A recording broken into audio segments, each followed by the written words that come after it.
In this video, we continue our journey along the Chicago Great Western Route from Chicago to Oneida, Iowa, visiting all of the disused stations along the way. This time, we resume our trek across Delaware County, Iowa, investigating the former stations and rail yards of Thorpe and Dundee. And as always, we'll explore multiple railroad artifacts of interest along the way.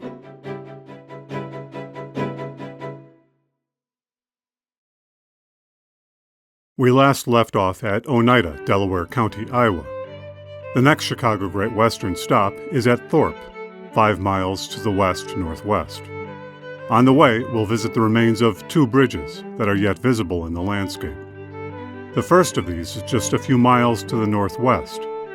Via automobile, we head west out of Oneida on 170th Avenue, traveling almost 2 miles until we reach 210th Avenue, where we turn right, heading north.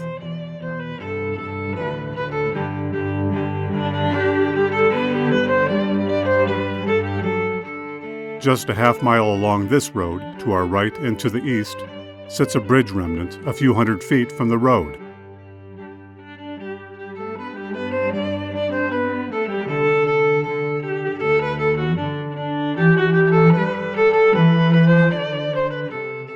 Over a quiescent Honey Creek, the remains of 2 concrete bridge abutments reach across the span of about 25 feet.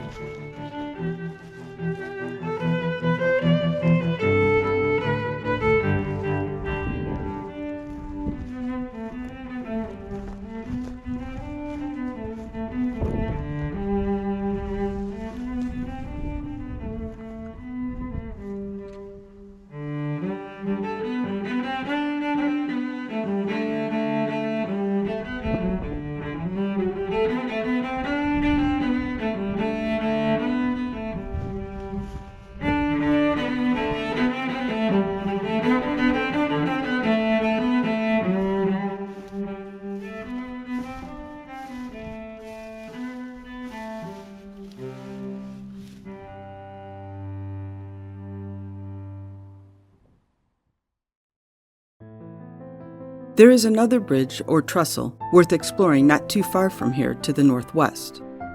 First, we'll travel back to 170th Avenue, a half mile to the south, where we will turn right, heading west.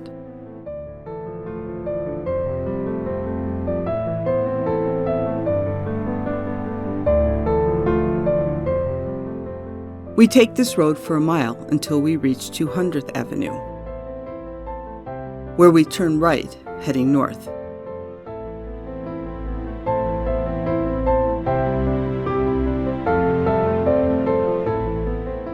Within a half mile, we turn left at 165th Street, heading west.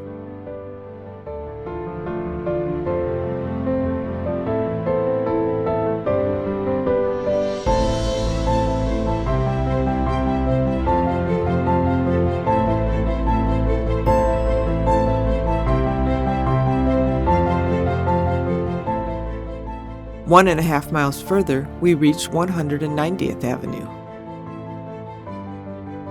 Here we turn right, bearing north. A half mile up this rural byway, the former CGW right-of-way crossed over the road, but the bridge remnant that we are after lies to the east of this country lane. We'll use the drone to scout out this bridge, as it lies so far off the road. Although sagging badly in the middle, this wood trestle bridge, spanning about 150 feet over the Lindsay Creek Valley, is in remarkably good condition for its age. One could likely say the same about many of us these days.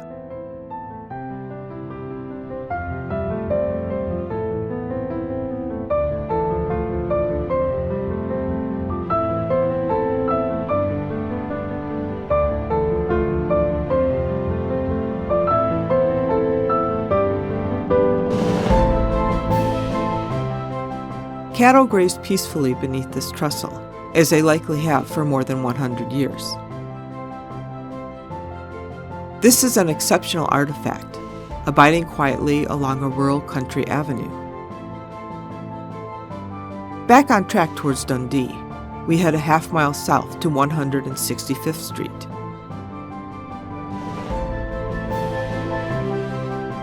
Here we turn right, heading due west.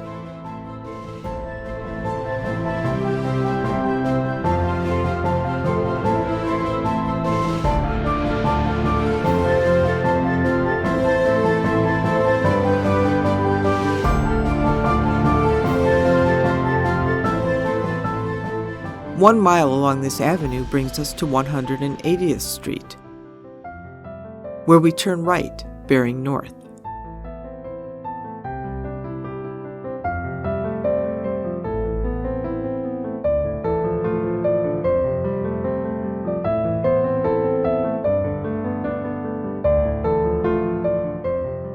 A little less than a mile up this road, on our left, was the former Chicago Great Western station of Thorpe.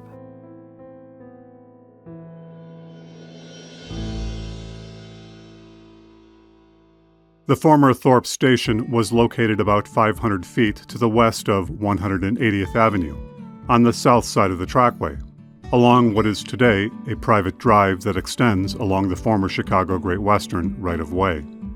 Here in the 1886-87 timeframe, the Chicago Great Western built one of their standard depot structures, primarily used for small rural communities, being 16 feet by 40 feet in dimension, similar in design to places such as Gretna, Virgil, and Farley, with a single bay where the station agent sat, extending out a few feet trackside. We spoke to the local landowner, who related multiple stories of early Thorpe and the railroad, and he very kindly allowed us to drive along this private drive and to inspect the former station site close up.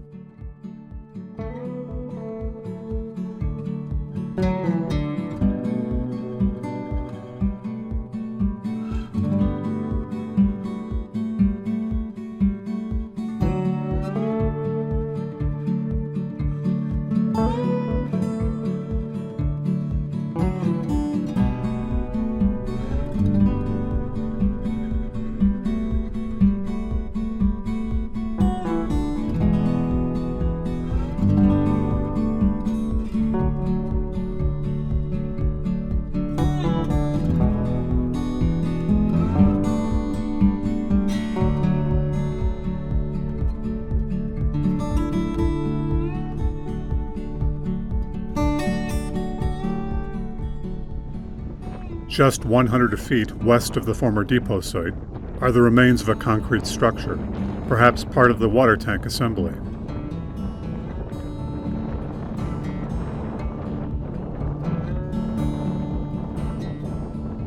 On the north side of the trackway, there is another small concrete foundation that is still evident. The station of Thorpe, named for the Thorpe family who owned the property where the station was built, was a small rural stop along the railroad route, but one which had much greater ambitions. As an original station, it appeared on the earliest timetables from 1888.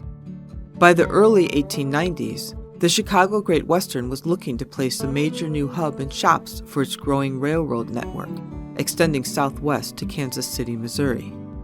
The small hamlet of Olwine was in consideration, but so too were other places in northeast Iowa, including Thorpe.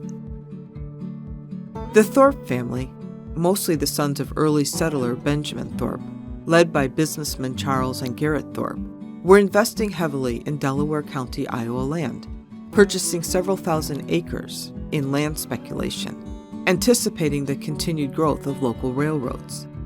They lobbied the railroad hard for the placement of the major new hub and the railroad shops on their lands, but to no avail. By 1894, the Chicago Great Western decided upon Olwine, 25 miles to the northwest. In an ominous turn, the summer of 1894 was particularly hot and dry in Delaware County. Sparks from a passing Chicago Great Western engine ignited a fire which burned over 70 acres of timber on land owned by Charles Thorpe and nearly destroyed the depot and general store standing nearby. Not only was Thorpe left standing at the altar, but the Chicago Great Western torched its wedding garbs on the way out. In reality, as we'll see, fires such as these, ignited by sparks from fiery steam boilers, were a common occurrence out on the prairie, particularly in the dry, hot summer months. But the Chicago Great Western wanted to stay friends, and so awarded Thorpe with a watering station by the early 1900s. At least one siding stood to the north of the tracks by this time, with a large 50,000-gallon wooden water tank a few hundred feet west of the depot to the south of the tracks. In 1915, this water tank was replaced with a 100,000-gallon steel tank, along with an oil engine to replace the steam pumping plant. The Thorpe Station agent's home stood just a few hundred feet to the northeast of the depot. A house still stands there today, although it is unclear as to whether this house is related to the original, as this one appears quite modern. By the 1940s, the Thorpe rail yard included two sidings, one extending 4,400 feet, while the second was about 1,200 feet long, both stretching west from the depot. The year 1948 brought the closure of the Thorpe Depot, however. The 16-foot by 40-foot depot building was officially retired and sold to Clarence Becker, a local farmer who resided in Prairie Township, Delaware County, Iowa. Thorpe continued as an agricultural freight stop for 1 or 2 more years, but then disappeared from Chicago Great Western timetables by 1952. Thorpe was a railroad town, originating in 1886 with the building of the nearby Thorpe Station on land owned by the Thorpe brothers, sons of Benjamin Thorpe and Elizabeth Lasher Thorpe of New York, who arrived in Delaware County in the mid-1850s. The Thorpes started their mercantile business in nearby Delhi, which was then on the stagecoach line from Dubuque. Their business was successful enough that the extended family was able to purchase large tracts of land in Delaware County, Iowa, as well as to the north in Minnesota, mostly done on speculation. The Thorpes understood the potential high return of railroads. With the arrival of Stickney's Railroad, a general store was quickly built near the depot, and a U.S. post office was established, with George Zumhoff Jr. as the first postmaster. A village was platted 1,000 feet to the north of the station and to the east of the road. The small community, however, somehow became entangled in the oleomargarine underworld in 1894, when 18 barrels of oleomargarine, marked as butter, were seized at the Chicago Great Western Depot at Thorpe by Delaware County Sheriff Gabriel Harrison Odell. This was a time when the newfangled margarine was coming to the fore, rapidly displacing butter produced by dairy farmers. The dairy industry ensured that margarine makers could not dye their wares yellow to imitate butter, nor could they suggest that the margarine was butter in any fashion. They took their creamy, semi-solid emulsions very seriously out here in dairy country. By the turn of the century, Thorpe's population stood just north of 30 residents. A creamery was built on the north end of town, to the east of the road, a single-story brick building of sturdy construction. And it needed to be, as a small tornado whipped through town in June of 1908, taking down wooden buildings just a short distance away. Another general store was built in 1911, adding to the town's commerce. The Thorpe family, meanwhile, who continued to own much of the property around the community of Thorpe, was falling into financial straits. A court action in early 1920 seized a portion of their property in this section, turning over much of that property to creditors. It was at about this time that the postmaster at the Thorpe Post Office, Ruth Wanlayton, requested the post office name be changed to Thorpeton, only to abruptly change it back to Thorpe only a few years later.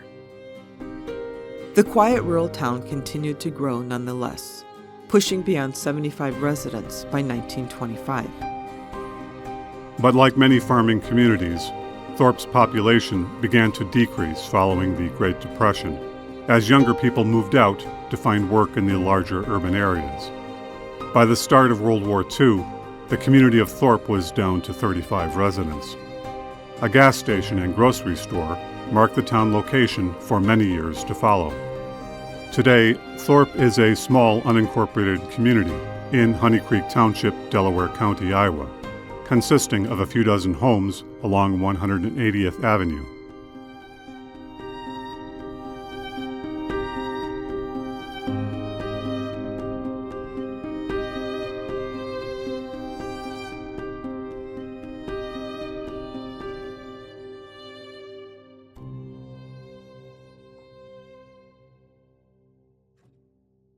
Next up on our station list to Olwine is Dundee.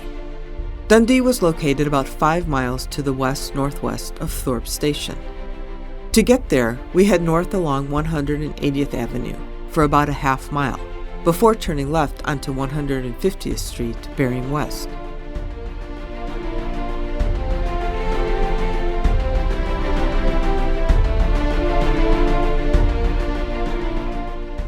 Passing over Highway 13, locals informed us that after the removal of the CGW right-of-way, this intersection went through major reconfiguration in 1983, and the viaduct passing over the CGW tracks just to the south was removed at that time. We travel along this road for almost 5 miles.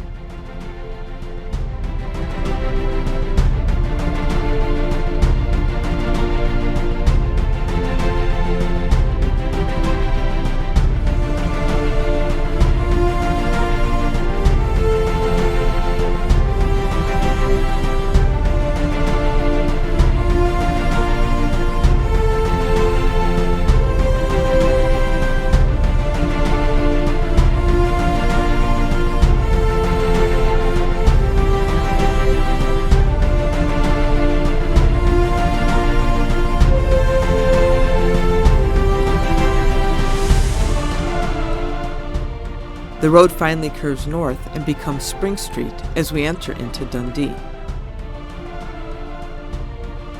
A few blocks further brings us to South Street, where we turn left. Then turn right onto Main Street, heading north. Passing over Railway Street, we can see the site of the former Dundee Rail Yard, and just a short distance to our right, on the east side of the road, once stood the Dundee Chicago Great Western Depot. The Dundee Station was located a little over 100 feet south of First Street, 150 feet north of Railway Street, and about 110 feet east of Main Street, and on the north side of the tracks, in Dundee, Delaware County, Iowa. The depot was a standard 16 by 40 foot structure that the Chicago Great Western used for most of its smaller rural stops, and would have looked very similar to the Thorpe and Farley stations to the east.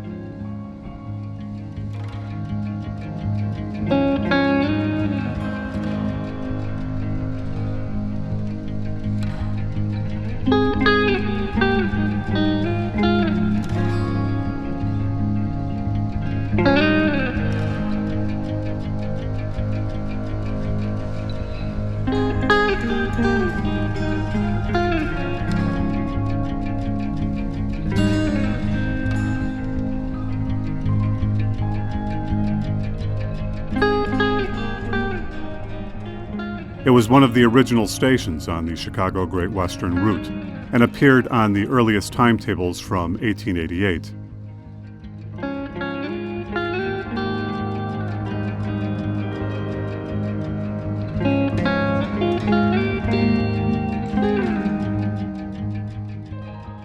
The origins of the Dundee Station and town name are unclear. The name Dundee comes from a city in Scotland, which in Gaelic likely meant a hill or fort on the Tay, or water. Given its proximity to the Maquoketa River just a few hundred feet to the west, the name seems appropriate enough. One story tells that it was named by Hiram Wood, the original landowner, whose mother was said to be of Scotch-Irish descent. This seems to be a bit of a stretch. Another narrative suggests that it was named by Fritz McHugh, an engineer who was said to be part of the crew that laid out the original Chicago Great Western route through Delaware County, although we have yet to identify this person as being an employee of the early railroad. In 1905, a platform was added to the passenger depot, along with a mail crane to quickly transfer the U.S. mail, which arrived twice per day. period photographs indicate that the Dundee rail yard had at least 2 sidings to the south of the mainline track. Later maps indicate that one siding was more than 3/4 of a mile in length, while a second, shorter siding extended about 800 feet. A large wooden grain elevator stood to the south of the sidings, a few hundred feet to the east. The rail station and yard were once the epicenter of Dundee's commerce and transport activities, where farmers would ship out their livestock, poultry, and dairy products to markets far away, and where vital necessities such as coal, lumber, groceries, as well as finer items, were shipped in to stock the shelves of local merchants. Multiple passenger and freight trains steamed through town daily. Some excitement ensued in Dundee during the early 1900s, as a rumor circulated that the Chicago Great Western was actively considering constructing a stub branch from Dundee or Lamont to Strawberry Point, a little more than 7 miles to the north. But this branch never materialized. The Dundee Station was not without interesting stories, and one of the more heartwarming and heroic acts related to the Chicago Great Western Railroad took place a short distance to the west of the Dundee Station. On a warm, late September afternoon in 1894, 7-year-old Emma Jacobs was keeping watch of the cattle in the southern pasture of the Jacobs farm, one of the many chores that she did every day. Emma was the youngest daughter of German immigrants, Johann and Magdalena Jacobs, who owned a small 40-acre farm a 1.5 miles west of Dundee, with the newly built Chicago Great Western Railroad passing over their southernmost meadows. The railroad had built a wooden trestle bridge over a ravine that bisected the southern edge of the Jacobs property north to south.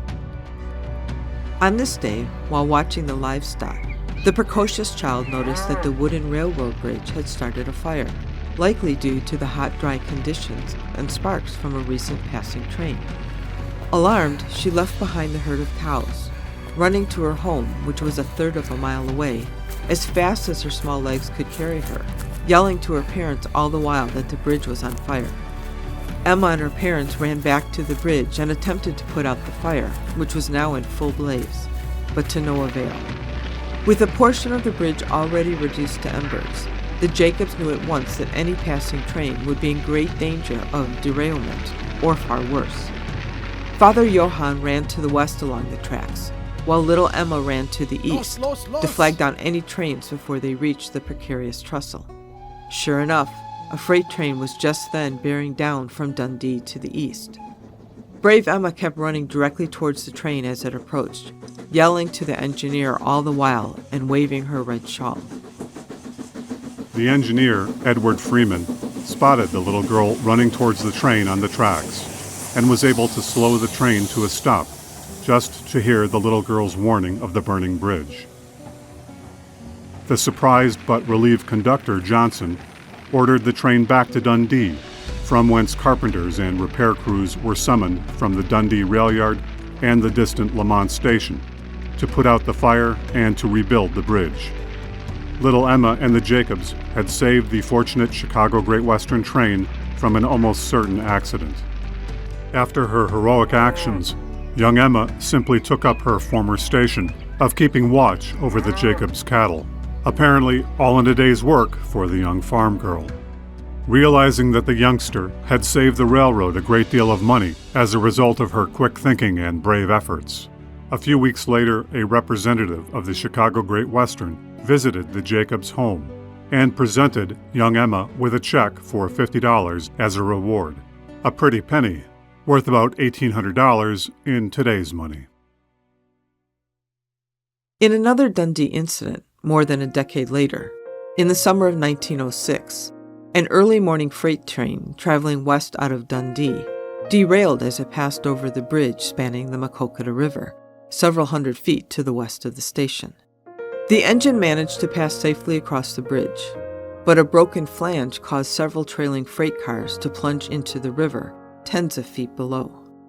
One of the submerged cars was carrying a heavy load of lime, which reacted with the water, generating a great amount of heat, So much so that it started the wooden freight car above the water on fire, the flames reaching up the trestles of the bridge.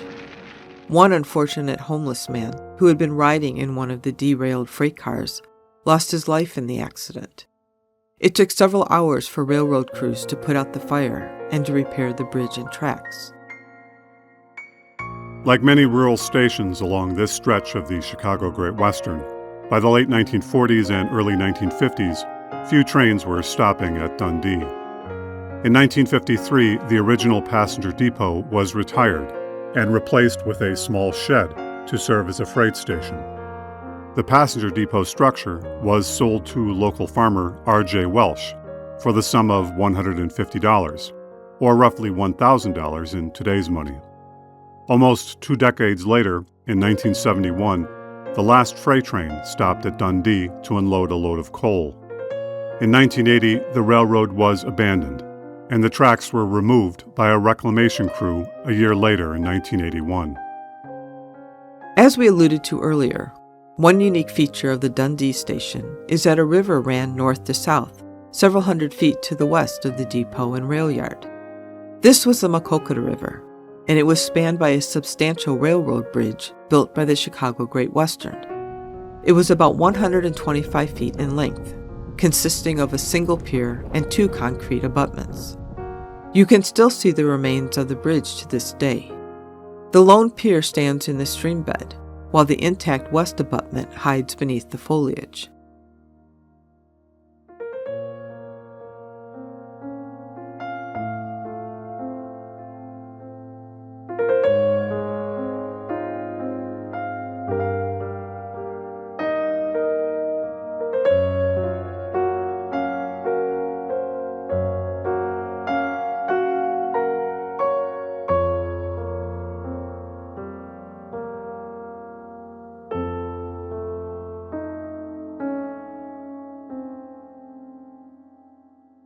The eastern abutment appears to be largely removed from, or buried within, the eastern bank of the river.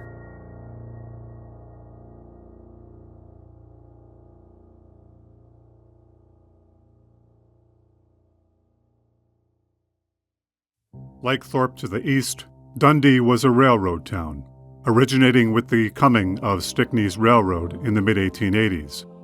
Hiram D. Wood, a farmer from Kentucky, had purchased the property near Dundee sometime after he arrived in the area more than 3 decades earlier. On this farm, he and his wife Lydia raised a family of 8 children. As he got on in years, making farming more difficult, the arrival of the railroad in the area presented him with an opportunity. Wood donated a portion of his property to the new railroad to serve as the right-of-way and station yard along the east bank of the Maquoketa River, and then platted a new town, anticipating new commerce and residents in the area. He built a general store, 2 stories high and of wood frame construction. He established a new U.S. post office in his general store, and, not surprisingly, he became the first postmaster. About 25 residents moved into the small hamlet.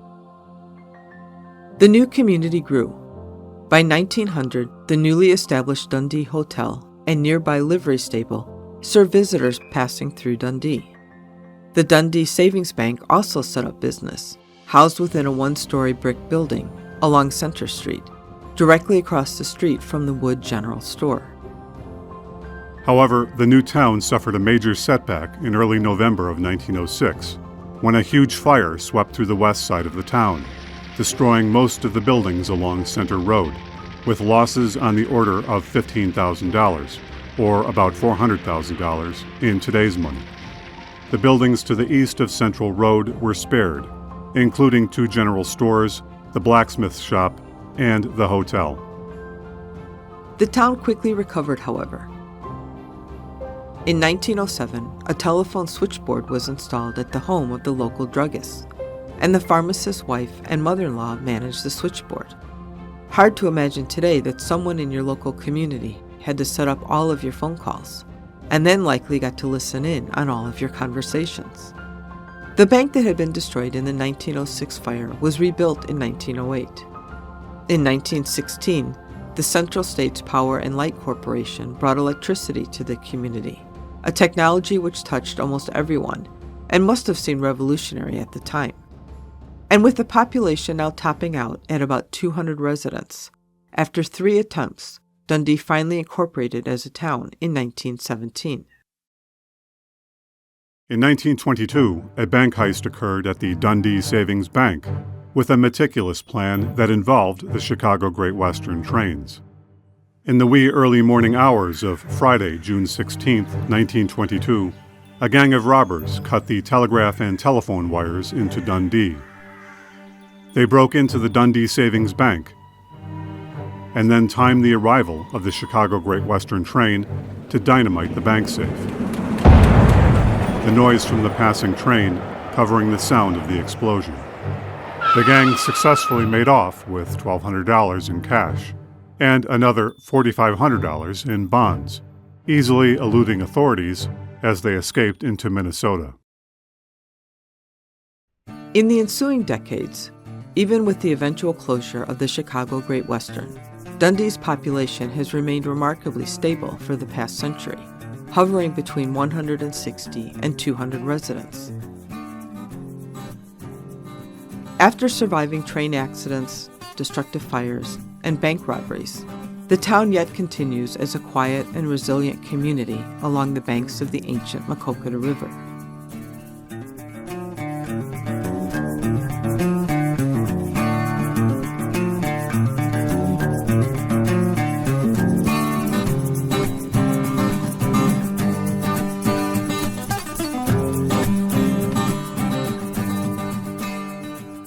Now serving as a gateway for Backbone State Park and Forest, just to the north of town, the community lives by its motto of tiny in size, mighty in pride.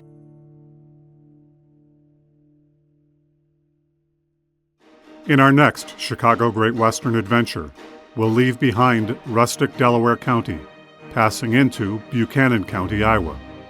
Many thanks to the Thole family, to our loyal Be Historic channel community, and to our Patreon subscribers. You have helped our channel to grow and to produce better videos.